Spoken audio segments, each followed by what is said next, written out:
What's poppin', everybody? I'm back on YouTube. Has been a long time. I've been working a lot on my new album, which is going to come out very soon. Stay tuned for that. But today, I want to walk you through a song that I released last year together with Alyn Sano and Davydenko, The Beat Machine. It's called Perfect. It's out everywhere on Spotify. Go listen to it if you haven't. This is what it sounds like. Oh, this is perfect. To be hard to explain what I feel. Oh, we are perfect. Perfect. Sometimes it's hard to explain what I feel. You're making me go, hey, got a lot I need to say. 'Cause I finally found my way. You're not quick, go many days. You're making me go, hey, got a lot I need to say. 'Cause I finally found my way. You're not quick, go many days. And it really is one of those like future funk, Alice influence things. Actually, Davydenko, the guy, asked me to make a breakdown of it, and I haven't found the time to do it yet. And so this is what this video is. It's a breakdown of that track, especially like mixing wise and sound design wise and sample selection wise. This is like a very, I think, interesting thing. And before I show you how I did this, first of all, I want to show you the first demo that Davydenko sent to me, on the basis of which this whole collaboration even started. So this is the first demo that Davydenko sent me. That's where I only feel free. Oh, this is perfect. Perfect. It can be hard to explain what I feel. Oh, we are perfect. Perfect. Sometimes it's hard to explain what I feel. Making me go, hey, got a lot I need to say. I guess I'm finally on my way. You're not big on my need. So the idea was already there, and I already heard this like Alice influence thing. So the first thing you want to do, obviously, is select the correct drums. And this is a very important thing to get right. The drums that I went for are actually drums from a sample pack that a friend of me made a long while back. It's not even from the like official Alice pack or something. And this goes to show that you can also work with samples that maybe aren't like the cleanest or whatever, and still make it sound clean in the context of a clean mix. So this is what the drums sound like. Very simple stuff. You can see that this clap is a little bit pre-shifted. Very typical thing to do. The track stands at 110 beats per minute, and this is really like the solid kick clap groove. And apart from those drums, not much is happening in the drop at first, I believe. So if I mute these,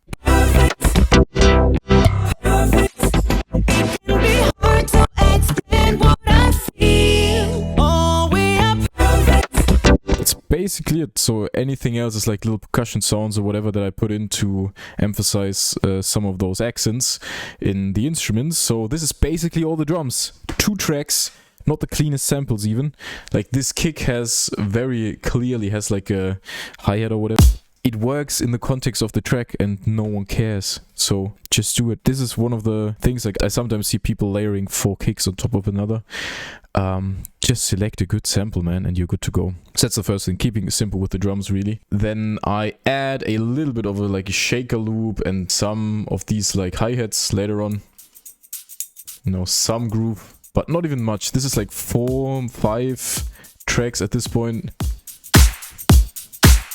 It's basically about it. Not much more going on here. In the second drop, there is a little ride coming in to kind of get the, you know, emphasis on every 4th.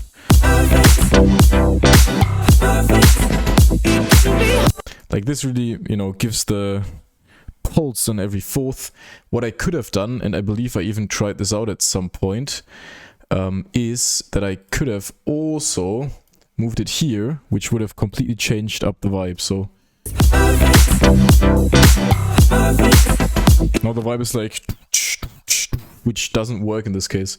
It's supposed to just drive it forward, very straight beat. And so these are the kind of decisions that you have to be very conscious of. Don't just throw stuff in, which is a thing that I used to do for the longest time with producing music, and now I'm starting to step it back a little bit with these productions.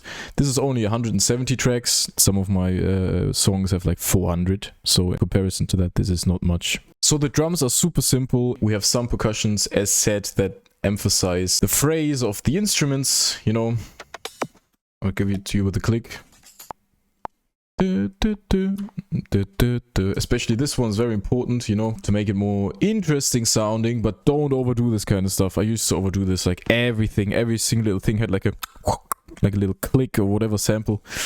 I kept it more simple here. It makes mixing way easier. Here are all the synths and everything, which is probably the most interesting part about the whole track, so...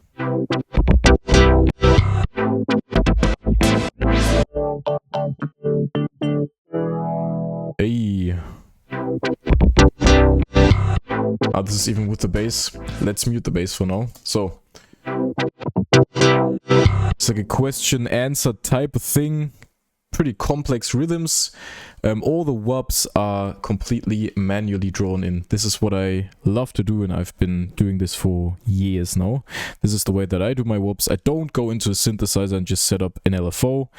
I use just a channel EQ. After all these effects, this is the one that's being automated. It's opening and closing. And that's what gives you control over like the phrase of what's happening. So whether or not a sound goes da da da da da or ba ba da or for instance, you know, these are all little decisions you can really dial in by doing this manually, which is something I've been telling you for, I don't know, forever basically. And this is how I like to do these kinds of chord sounds. Yeah. Same thing goes for this sound. The sound itself is super simple. So if I get rid of all the effects, at the end of the day, it is some, you know, it's a saw wave, 10 voices of unison. Nothing is happening in the effects. This is what the sound sounds like without all the, you know, post-processing. Boring stuff with the post-processing. So with this automation and the bit of the reverb automation, which I'm sure you guys know.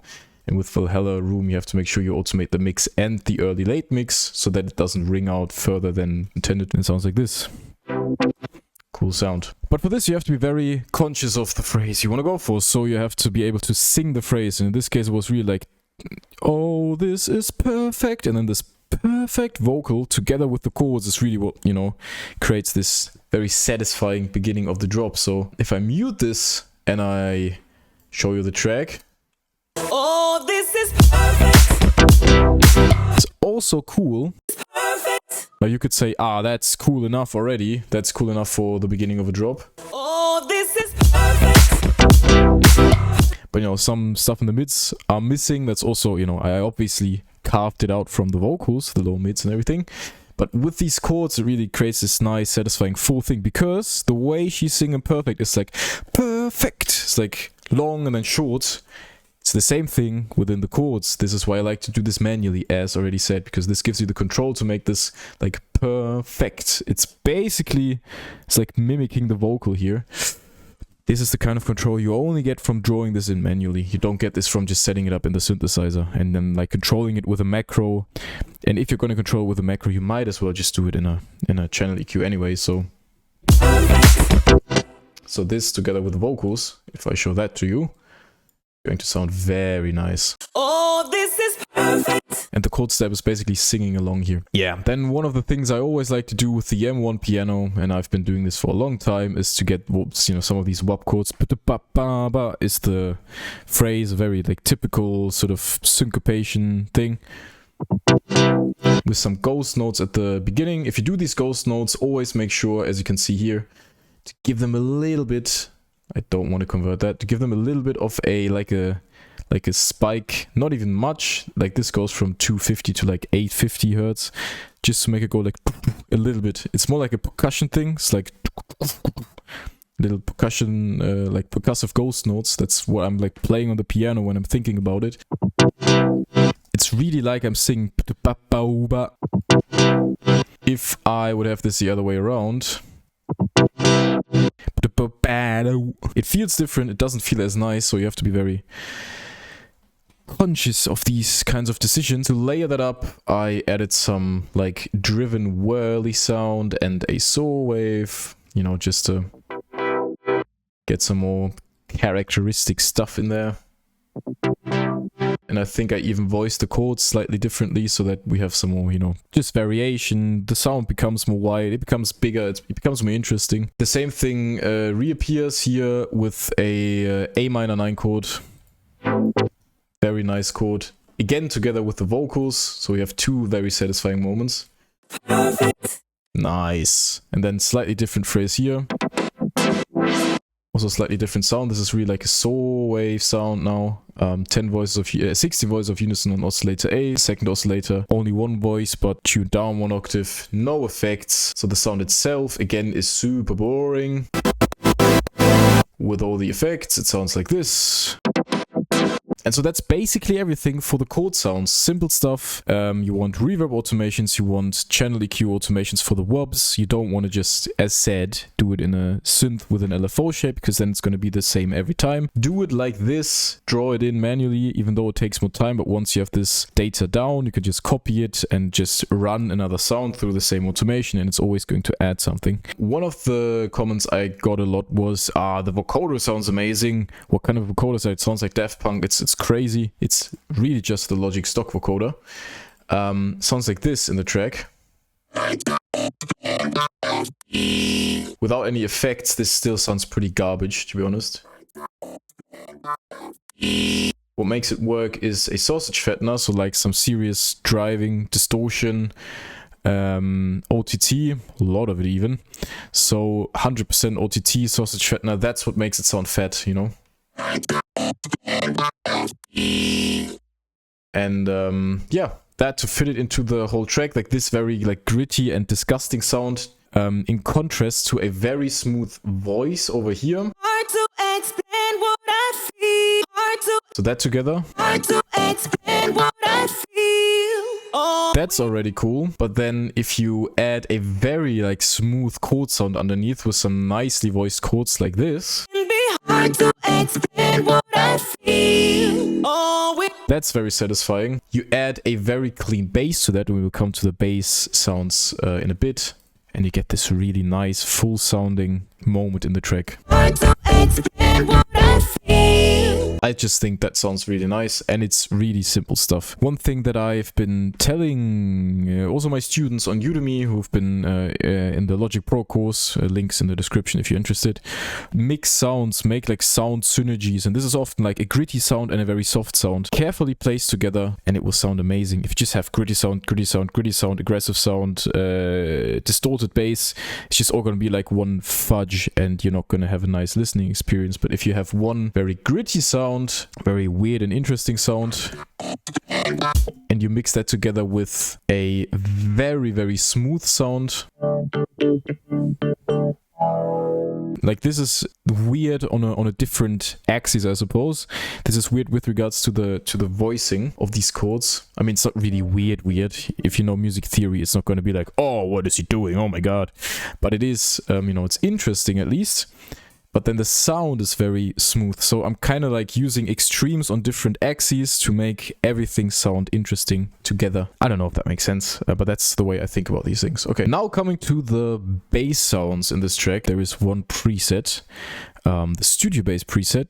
And I'm using the Retro Crunch preset in here within this studio bass plugin in Logic. And this gives you a super nice and smooth bass sound.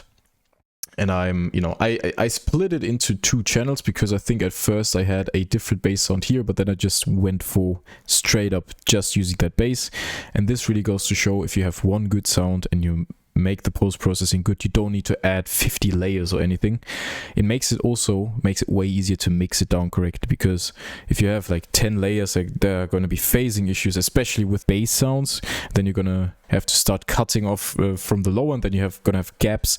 There's always going to be a problem when you layer bass sounds, because the way I think about it now is the technicality of a sound and whether or not it fits into the track are very, very like tightly linked, and often when I was producing back in the day, I would just have gone, oh, that sounds like roughly cool. I can't be bothered looking for another bass sound, so I'm just going to use that, even though there are 5 technical problems with it, like phasing in the low end, some weird clicks in the high end, blah blah blah. But like roughly speaking, it sounds okay. Now the way I think about it is, if it's really good and there aren't any technical issues, I'm going to use it as like the bass for everything, and that makes mixing way easier, and it also creates a more smooth listening experience, and I don't have to like layer 5 sounds on top of another. And if I have to do that and like stuff is still going to be missing and I need some blah blah blah, it's a shit sound. So like seriously, if you keep it simple, if you find one good sound, then that's the way to go. I know that this is harder to do. It takes longer to find a good sound because most sounds are shit, and most sounds, well, for your track, most sounds are good but don't fit into your track, and some sounds are just generally garbage. But once you find a sound which is good, technically clean, and it fits into your track, that's when you should use it a lot in your track. Yeah, this is the way I've come to think about it. Back in the day, I would have just like layered 50 sounds on top of another. Then I would, this is one thing I'm not doing anymore, I would have one sub bass layer. Now I have everything in one bass, because there's always going to be a disconnection between your sub bass layer and like the top bass layer. When I cut off the lows from here, there's always like, even if I leave a little bit of overlap, now there are going to be phasing issues. Don't do it. Use one good bass sound. That's enough. That's what makes it work. Enough talking. This bass sound without the processing, I have to say, sounds pretty bad still. So you have to have an ear for, is the sound good if I process it before you do it? Without any processing, sounds like this, however.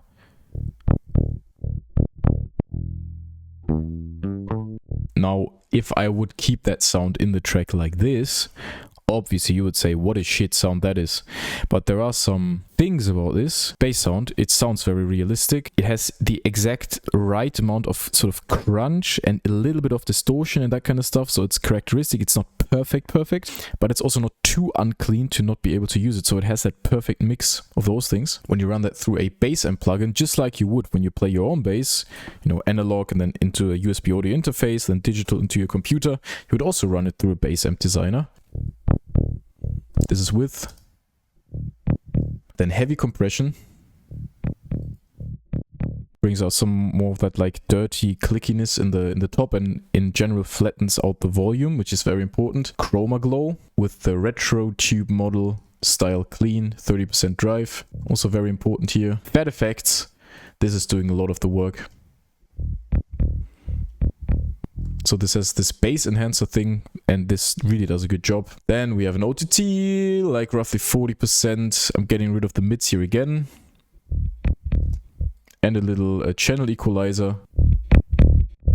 Yeah, this is also just like gaining it up at the same time as, you know, forming it a little bit spectrally. So yeah, and this way you get a cool bass sound with the exact right amount of sort of dirt, but also clean stuff in there. So in addition to that bass, I have the well-known, you know, slapped electric bass that I've been using for a long time. This kind of stuff here. That stuff from the good old Logic sampler. Back in the day was called the EXS24. Now it's just called the multi-sample sampler. You create a sampler track, and in this sampler track you go all the way down here to GarageBand. Yes, so it's a GarageBand preset. You search for slapped electric bass, and here is your slapped electric bass. There we go, and it always sounds amazing in those like funk tracks, and I really fell in love with this sound, and yeah, use it! This is perfect. It can be hard to explain what I feel. Oh, we are perfect. Sometimes it's hard to explain what I feel. You're making me go, hey, got a lot of niggas. Yeah, and one more thing I should probably say about like these bass sounds, because the sounds are simple, create variety and like interest in the sound in a different way, not with the sound itself. Like the sound itself, the bass sound itself is very sort of stale. It's not really, the timbre of it is not really changing or anything. It's not doing like, wow, what the ball, like a dubstep sound or whatever.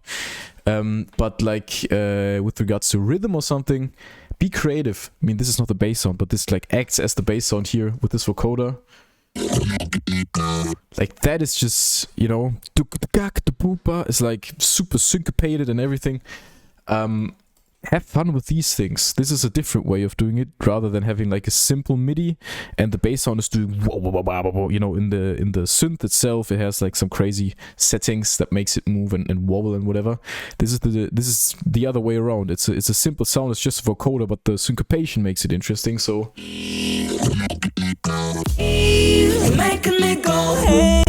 and you will get ideas like this here, for instance. Very simple sound. What is this? This is a good old EFM in Logic. This synth has been around for ages, and this has a sausage fattener on it and a Valhalla room, and you know, just gives it a little reverb automation here. Because I was like, what am I gonna do with the hey? Am I gonna do a big chord step? Am I gonna do a big like crash cymbal? No, I'm gonna do the opposite. I'm just gonna like carve everything out, make a weird sound like this, like a womp sound, and then we just go right back in. We haven't even really talked about the intro yet. We have a bunch of like atmospheric cool effects from Splice, also from the original demo, from Davydenko. Some cool stuff in here, you know, this type of... these things, little uplifter. Again, not overdoing it is very important here. Have some instruments.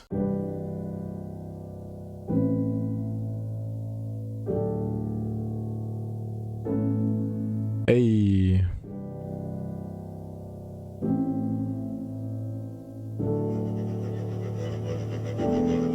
One sound that I'm particularly fond of is this one here. Little foreshadow with a different chord, so like the rhythm is from the drop, but the chord is different so that it fits into the intro here.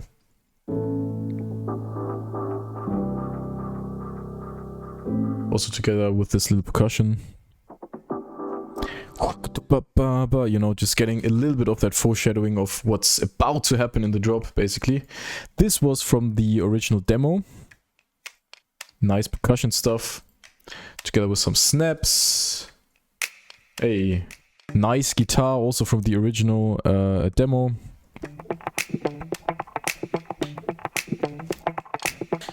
This loop really adds a lot to the whole thing, I believe.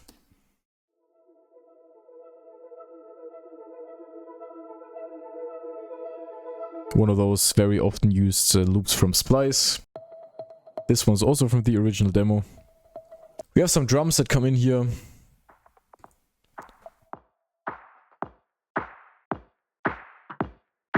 You know, just a little bit of foreshadowing for the drop. And we have a reverbed, reversed vocal thing here. For the, oh, this is perfect, you know. And I think I carved out some like nasty resonant frequencies here. What did I even carve out? I don't know. Oh yeah, oh! That's a big one. There is a C sharp in this thing. Probably because when I bounced out the reverb version, I had like within a glissando or whatever, where it's sliding from probably C to D. Maybe I had a C sharp in there or something. So this ended up being in here. Oh, so this implies C sharp minor, which is not what we're going for at all. So I just carved that out here. That together with the vocals gives you the intro. It might seem a little crazy, cause I seen it will be easy. It's a dream come true to me. I feel something when you hold me. Don't you ever leave me lonely. By your side, that's where I only feel free. Oh, this is perfect. So with regards to the structure of the song, in the second part of the drop, we just go into like a vocal part, and so now you want to keep the instruments more simple, obviously.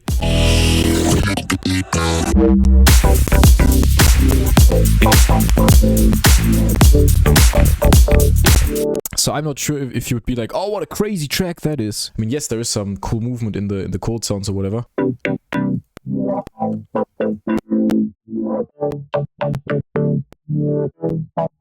But the vocal is what makes it work, and the vocal melody is strong and everything. Amazing vocals from Alyn Sano. Greetings to you. If you're watching, great singer. So you should really check out her other stuff. It's really nice. So that's also maybe one other lesson from this breakdown that you can take home for you. If one element is strong, don't be scared to take the rest of the song down a notch and just maybe just have one or two tracks for instruments, simple drums, some effects. done. Not like 50 tracks with effects, maybe 2 or 3, one downlifter, some hi-hats or something. Enough. Doesn't have to be another 50 tracks. Just because you're adding more, it doesn't mean you're adding more to the music. You're just adding more to your own self-perception as a hard-working producer. You don't want to be that guy. I have been that guy for a long time. You want to add to the idea, that's what you're a musician for, and you don't want to produce for making people think you're a hard-working producer, for adding 50 more little sounds just because you can. It's not what you should do. Keep it simple. So, second break. I wanted to do something cool. It might seem a little crazy, cause I scenes in busy. What is that sound? That's so cool. The most characteristic sound for this transition is this here. And what makes this work is the so-called tape delay. This is a super underrated plugin. And that's what does all of this crazy cool stuff. So without the tape delay, it sounds like this. You know, there are some pitch bends, making sure the chords work, blah, blah, blah. But this is really what gives it this super cool thing. A bit of distortion, or it filters out, but it's still there. And like, a little like pitch wobble. So many cool things in one plugin. The Ultra Dub preset is what really makes this work. So if you ever need a sound like this also works well in lo-fi, by the way. Take a tape delay, set it to Ultra Dub, done. Amazing, amazing plugin. No, now it goes to A minor, okay. Now C.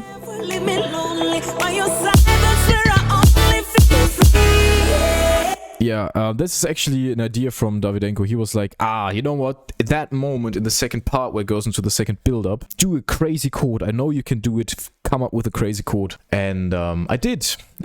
Pretty simple crazy chord here. Just a C-sharp minor chord. And it works because the melody lands on the G-sharp. The G-sharp is like held in sort of like an epic climactic moment where I only feel free. And so this G-sharp is the major third in E major, which is the chord you would expect here. It's also the 5th in C-sharp minor, which you wouldn't expect here. So that's the chord that I went for. I also could have gone for a different chord, but because we're coming from like the D, D sus, D, you can also like drop to the C-sharp minor, because afterwards we go into C. So it's like from D through C-sharp minor to C, kind of going down stepwise, plus it works with the climactic vocal. That's why I went for this chord here. So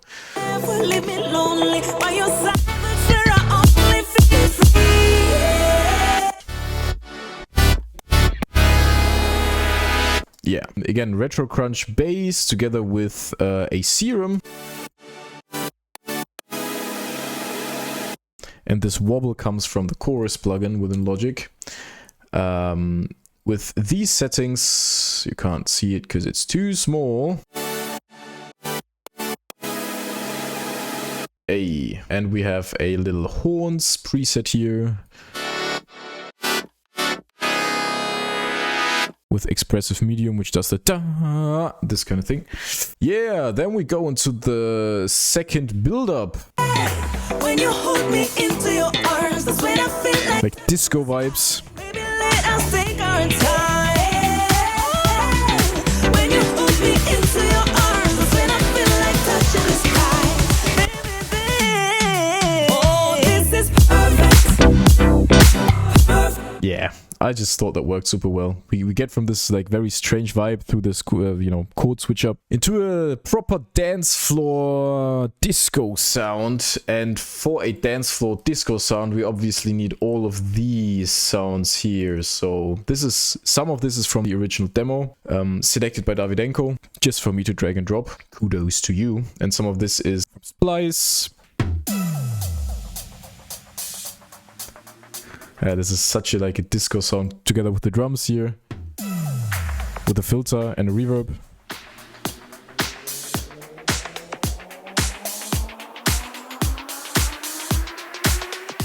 Then we just have a bounce of all the chords from the drop in one audio file, which makes it easier to work with.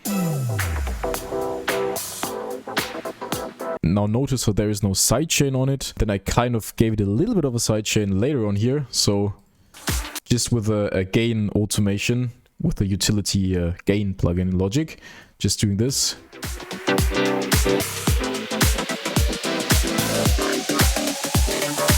We add the amazing slap bass line that Davydenko sent me. Such a cool sample, dude.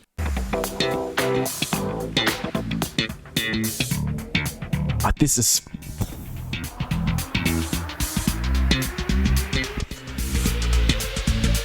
Yeah, but I had to quantize this for exactly 60% swing. Without that quantization, it would have been straight and the whole track has swing on it, so I had to quantize it a little bit. And we obviously get the vocals on top of that. And one cool thing that I would really like to point out is right before the drop, I did the most like disco thing you can do. And these are samples from Splice. Just these little things make me happy when making music, I have to say. I don't think I gave enough credit though to the vocal. The vocal is really what makes everything here work. What an amazing, amazing voice, amazingly talented singer. These vocals are insane, and it seriously feels like a big honor for me to work with such great vocals. So thank you to the both of you, Alyn Sano and Davydenko, for making all of this work and happen. You making me go, hey, got a lot. How cool! I mean, making me go, hey, got a lot I need to say. I guess I finally found my way. So cool. Seriously. With regards to the vocals, I should probably also point out, you know, there's a lot of hard panning and like halfway panning going on, and obviously a lot of post-processing to make this really like pop. All these vocals, if I turn off that processing, it's also super cool, but with the processing, you know, really makes it.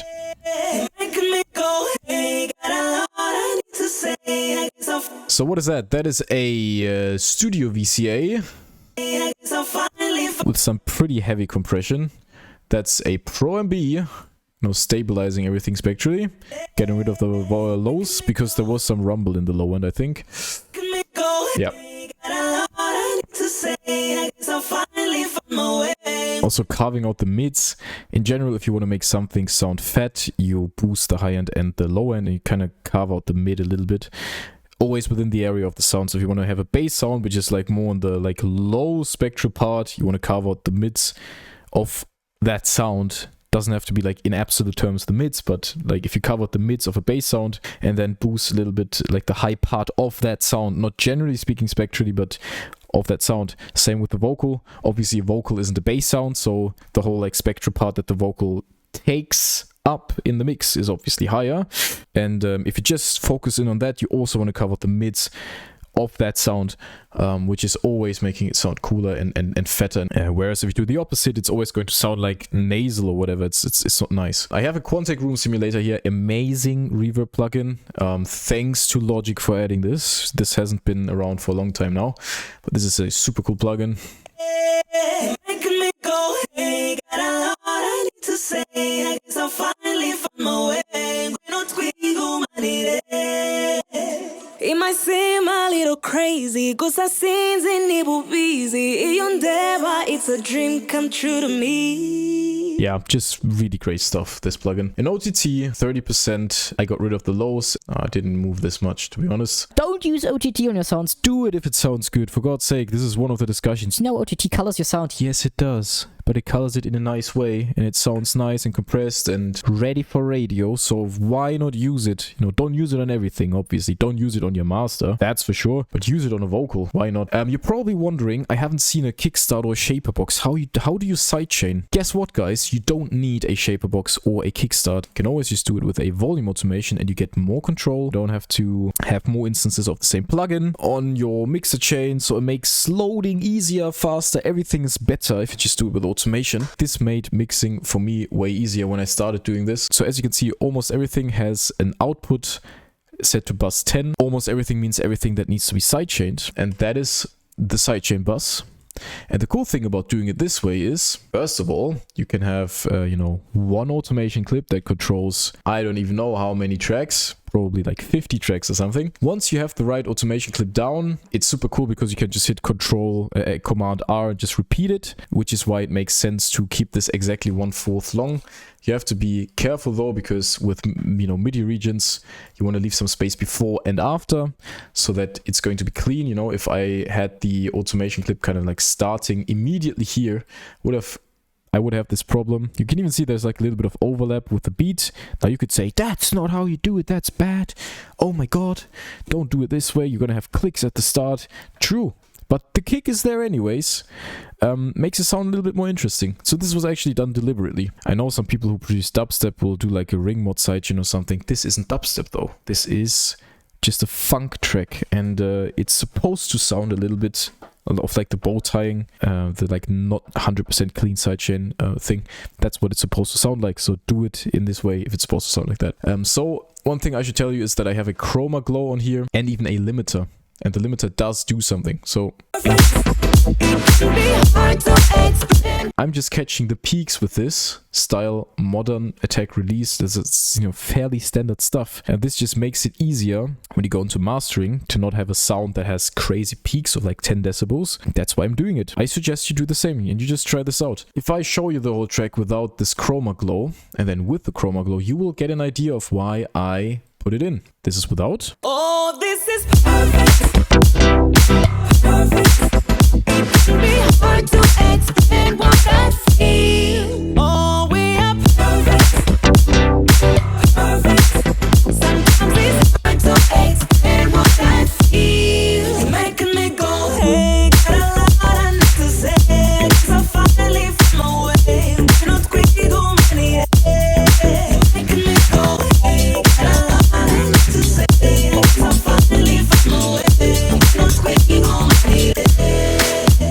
That didn't add much or do much, did it? It doesn't even have to do much, it doesn't have to change much about the sound, but if it colors it a little bit and colors 50 sounds slightly but similarly, it's going to add more of a feeling of like the track is doing this, rather than just having like some elements and they all kind of do their thing. This is creating this feeling of everything is, it belongs together, which is important when you have such different sounds. Very gritty, weird vocoder sounds, very low, crunchy bass sound, smooth chords, amazing, like high-end pop music vocals. To glue everything together, this is the kind of stuff that I think you should go for, and you should definitely do.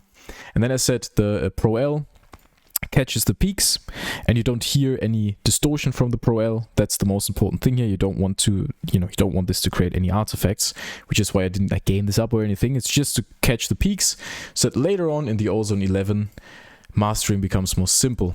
So before I go and talk about the mastering, let me just tell you about the outro. This again was an idea from Davydenko. He was like, do something cool for the outro. I know you can do it, do something cool, man. I didn't do it in this project though, I did it in another project because this project became pretty slow. I think because of the size of the stems from the vocals. Because those are FLAC files and Logic isn't good at playing FLAC files. As you can see in the session, even when I'm not recording the video, it's crackling all the time. This is the outro.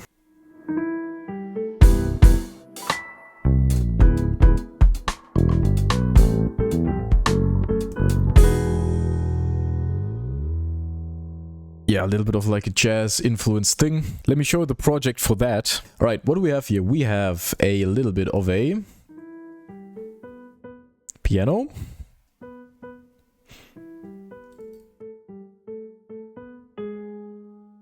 Which is playing the melody. I think I played in the top part of the melody myself and then kind of quantized it a little bit. This is where all this like variety in velocity comes from. Then we have some more piano chords. So both things work perfectly. And here's the bass sound. Now you might be wondering, how did I do this bass glide here? Because there is no pitch bend automation or whatever. This is through the articulation set. One thing you can learn about Logic, also in my Logic Pro course. As I said, link is in the description. When you have these kinds of instruments like the bass, the studio bass instrument, you can choose between these articulations. Usually when you choose it here, it's just for all of the notes, which is not what you want. Instead, you want to be able to change the articulation per note. What does that mean? That means that you have to have some kind of a window to change it. Now here it shows the articulation window. For you, by default, it doesn't show that. So how do you get that? Go into the track window here on the left side in the inspector. And you want to choose an articulation set. There's a big overlap in between the articulation sets for these. If you don't get this 100% right, you're still going to have most of the options. Same goes for like if I have a, let's say, alto sax that I have on my horns, on the studio horns plugin, and I choose a different articulation set. Maybe I choose the horn section. It's still going to give me a lot of the same articulations to choose from, and most of them will still work. So, but in this case, you would go for studio bass finger. When you do that, you have this articulation here. And now if I select a note, this basically means it's the set articulation from the plugin itself. And this one has open slide, which is exactly the one that we need here to get the slide on. So this again is like the auto one from the plugin. Yeah, that's the little bass thing, and then I have a loop from Splice that I chopped up.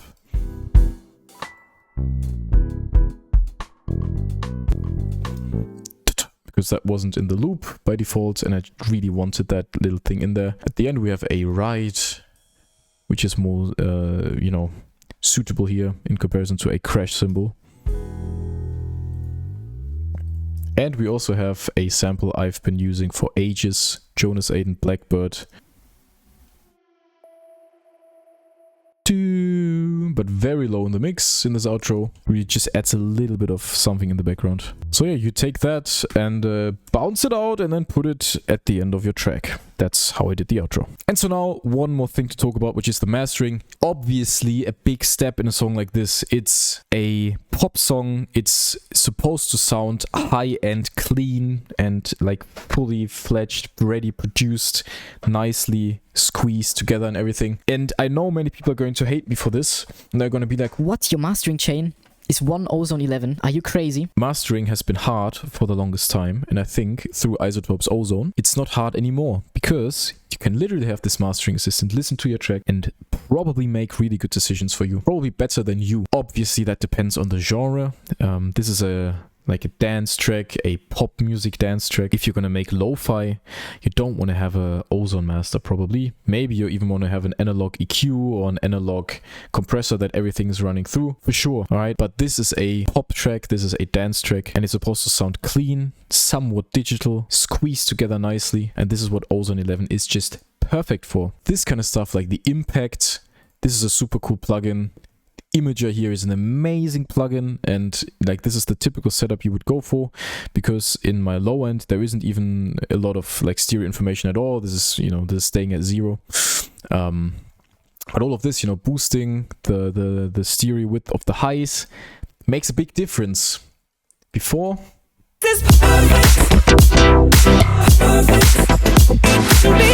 now the song all of a sudden feels like, oh, it's super big, super nice to listen to.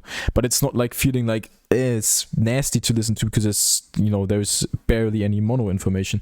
So this is also a thing that Ozone did really well. Clarity, amazing plugin, something like Soothe. I don't know if you know Soothe.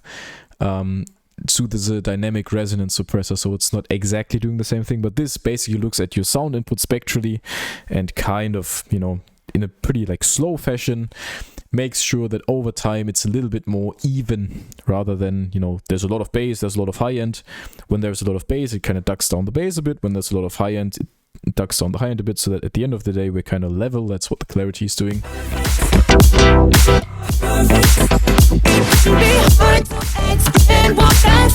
Even this, just this plugin alone, even if you wouldn't have the assistant from Ozone, just this plugin alone is worth so much to me, because the work that this saves you is, I can't even describe it. It's amazing. Same as the stabilizer, does a slightly different thing, but you can kind of think of it the same way as the clarity thing. More like subtle changes in the general spectral shape, but also dynamic. Dynamic EQ after this, and then we have a maximizer with 4 decibels of gain. Standard stuff. So where are we loudness wise?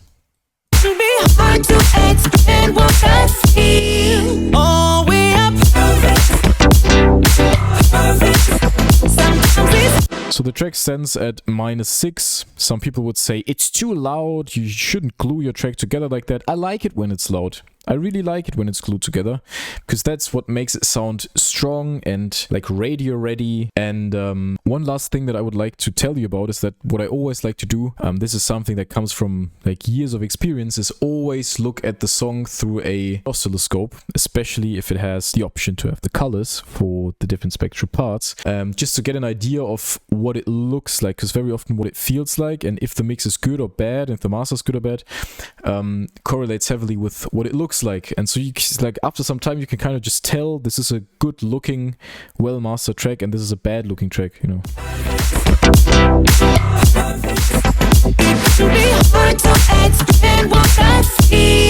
And so if I look at this waveform, some things that are clearly visible is that the kick and the clap are heavily glued together, maybe a little bit too heavy, so that when the clap is playing, the kick really like seriously is being ducked down. It's not as clean as it could be maybe. Like this here, for instance, is like a little bit lower in volume than it could be. But I just thought that that was fine, honestly. And obviously the kick and the clap and like the rest of the bass, there's like the pretty big volume gap. But even that is something that I kind of like about this track. I think if the bass was louder and it would be like up here or something, the track wouldn't feel like you have strong drums and interesting chord sounds. It would feel like a little bit overwhelming because there is too much bass in there. So this really tells you a lot, and especially like with the high mids and highs, you know, this kind of color, green, yellowish, all of this kind of stuff also is never like really hitting the peak of the peak. It's never like glued against the surface, you know. There's also a little bit of space to breathe, which was very important to me. Oh, we are Even with like perfect with this vocal, it's never really hitting the ceiling, so the vocal is never getting heavily squeezed through the mixing and the mastering and everything. Very important thing, so you should check these things, because when that happens, it's not pleasant to listen to anymore, usually. making me go, hey, got a lot to say, so finally from away, not quick, go many days, making me go, hey, got a lot to say, so finally from away, not quick, go many days. Oh, this is perfect, perfect. It should be hard to explain what I feel. Oh, we are perfect, perfect. Sometimes it's hard to explain what I feel. You're making me go, hey, got a lot to say, so finally from away, not quick, go many days. Making me go, hey, got a lot to say, so finally from away, not quick, go many days.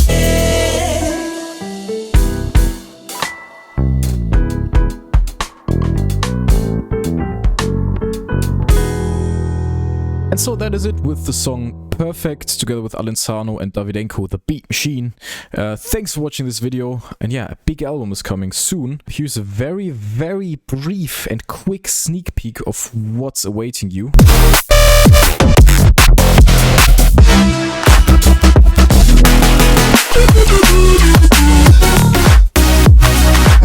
If you're hyped for that, stay tuned, and I would say see you very soon with my new album and hopefully more content on YouTube. Thanks for watching, and bye bye.